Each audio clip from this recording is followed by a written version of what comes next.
Abad 21. Abad di mana hanya dengan satu sentuhan jari kita bisa mendapatkan segala kemudahan.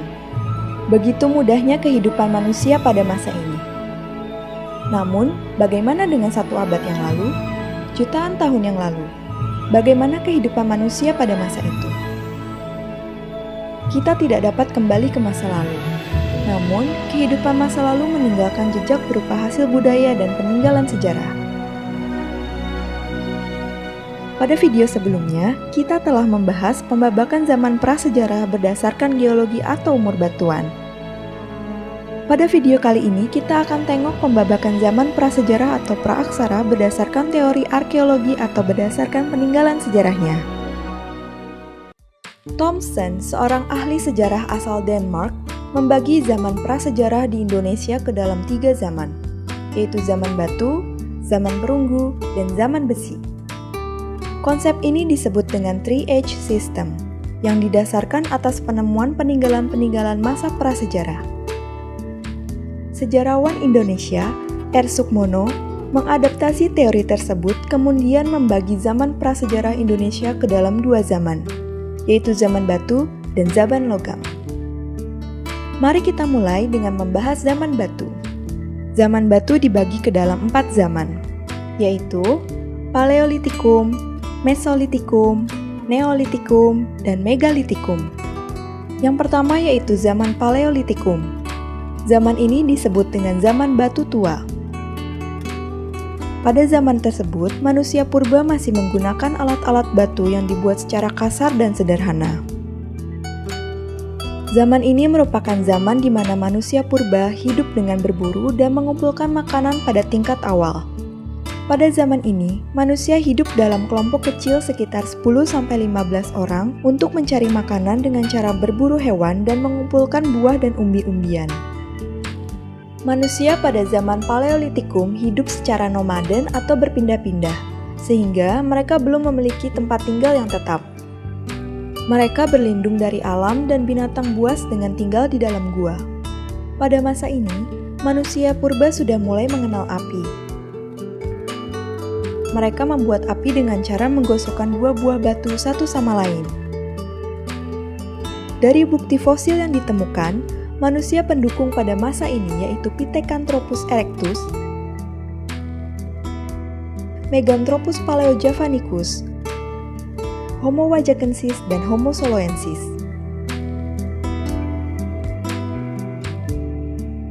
Berdasarkan daerah penemuan peninggalan sejarahnya, hasil kebudayaan Paleolitikum dibagi menjadi 2, yaitu kebudayaan Pacitan dan kebudayaan Ngandong. Kebudayaan Pacitan ditemukan oleh seorang ahli paleontolog bernama von Koningswolf pada tahun 1935. Hasil peninggalan kebudayaan yang ditemukan yaitu kapak genggam atau chopper, yang diperkirakan merupakan hasil kebudayaan manusia jenis Meganthropus. Begitu juga dengan kapak perimbas, yang diperkirakan merupakan hasil kebudayaan manusia Pithecanthropus. Selain itu, ditemukan juga alat-alat serpi berupa potongan batu yang masih kasar. Kebudayaan kedua yaitu kebudayaan Ngandong, yang ditemukan di daerah Ngandong, Ngawi, Jawa Timur.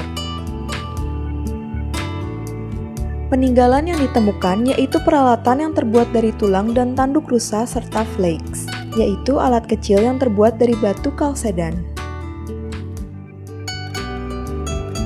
Zaman batu berikutnya adalah zaman Mesolitikum atau zaman batu tengah. Pada zaman ini, manusia purba masih hidup dengan berburu dan mengumpulkan makanan. Zaman ini didominasi oleh bangsa Papua Melanozoik. Mereka mulai hidup semi menetap di gua-gua. Jika sumber makanan mereka habis, mereka akan pindah dan menetap di gua lainnya. Kebudayaan yang paling menonjol pada masa ini adalah Kjøkken-Modinger dan Abris-sur-Roche. Kjøkken-Modinger berasal dari bahasa Denmark. Kjøkken yang berarti dapur, dan Moding yang berarti sampah. Kjøkken-Modinger merupakan sampah-sampah dapur berupa tumpukan kulit kerang. Kjøkken-Modinger ditemukan di sepanjang pantai timur Sumatera. Dari tumpukan sampah dapur tersebut ditemukan peninggalan berupa kapak genggam atau pebble, kapak pendek atau hench cord, dan pipisan, yaitu batu penggiling dan landasannya. Kebudayaan selanjutnya adalah Abri Surosh, merupakan sebutan untuk gua-gua yang ditinggali manusia pada zaman ini. Dari dalam gua-gua tersebut ditemukan peralatan dari batu yang telah diasah serta peralatan dari tulang dan tanduk.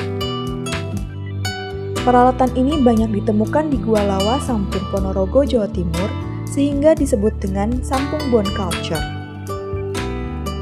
Hasil budaya lain yang menonjol pada zaman Mesolitikum yaitu lukisan gua berupa cap tangan yang diyakini sebagai bagian dari ritual agama dan dianggap memiliki kekuatan magis. Lukisan gua tersebut banyak ditemukan di Gua Leang-Leang, Sulawesi Selatan. Setelah melewati 2 zaman, kini kita beralih ke zaman ketiga di mana manusia sudah mulai mengenal bercocok tanam, yaitu zaman Neolitikum atau zaman batu muda. Jenis manusia yang hidup pada zaman ini yaitu Homo sapiens, ras Mongoloidae, dan Australomelanosoidae. Mereka sudah tidak lagi berpindah-pindah dan mulai hidup menetap.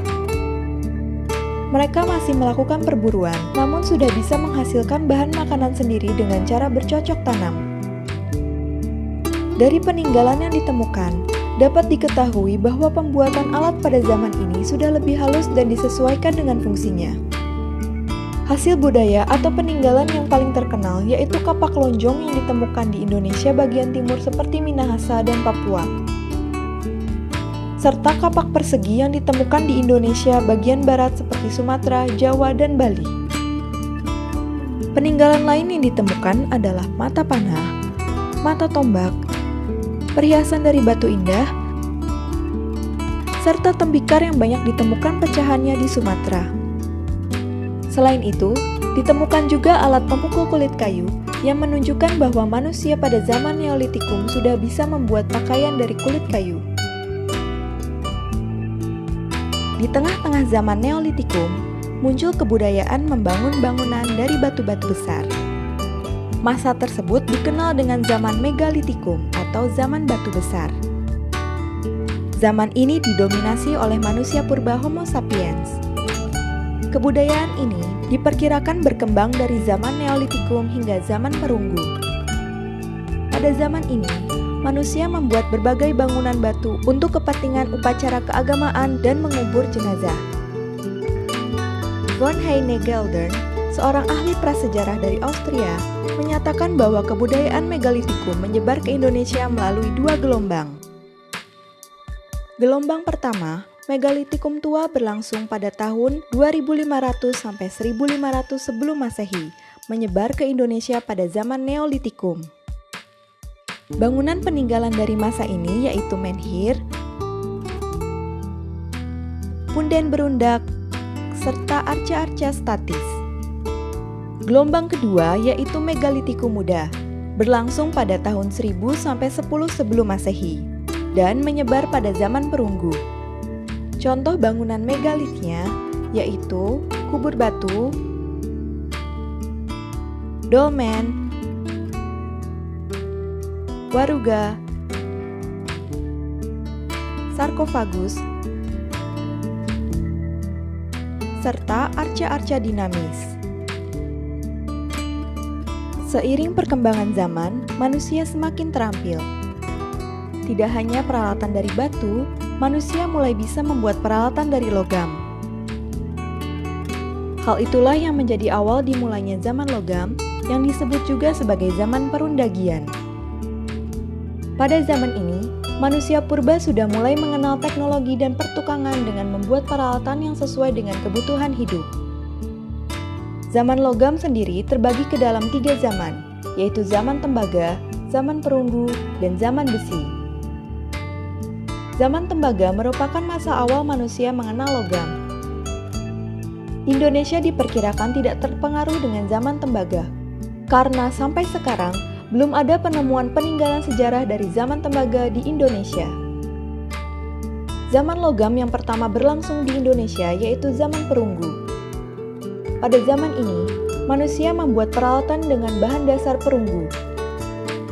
Di Indonesia, ditemukan beberapa peninggalan dari zaman perunggu seperti candrasa yang ditemukan di Bandung, dan kapak corong yang ditemukan di Bali, Sulawesi Selatan, dan Sulawesi Tengah. Kemudian ada nekara, yaitu genderang besar yang berbentuk seperti dandang terbalik. Ada juga moko, sejenis nekara yang ukurannya lebih kecil. Lalu bejana perunggu, serta arca perunggu berbentuk manusia dan binatang. Selain itu, ditemukan juga peninggalan sejarah berupa perhiasan seperti kalung, cincin, anting, dan manik-manik. Kemampuan manusia semakin berkembang, hingga dapat membuat peralatan yang lebih sempurna dengan bahan besi, menandakan dimulainya zaman besi. Pembuatan alat-alat besi dilakukan dengan meleburkan biji besi dan menuangkannya ke dalam cetakan. Beberapa hasil peninggalan dari zaman besi yang ditemukan di Indonesia yaitu mata kapak, mata sabit, mata pisau, dan mata panah.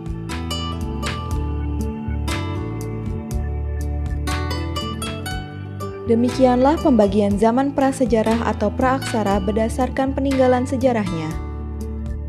Pada akhirnya, artefak tidaklah hanya menjadi benda mati. Dengan ditemukannya peninggalan sejarah tersebut, kita dapat mengetahui kisah kehidupan lampau.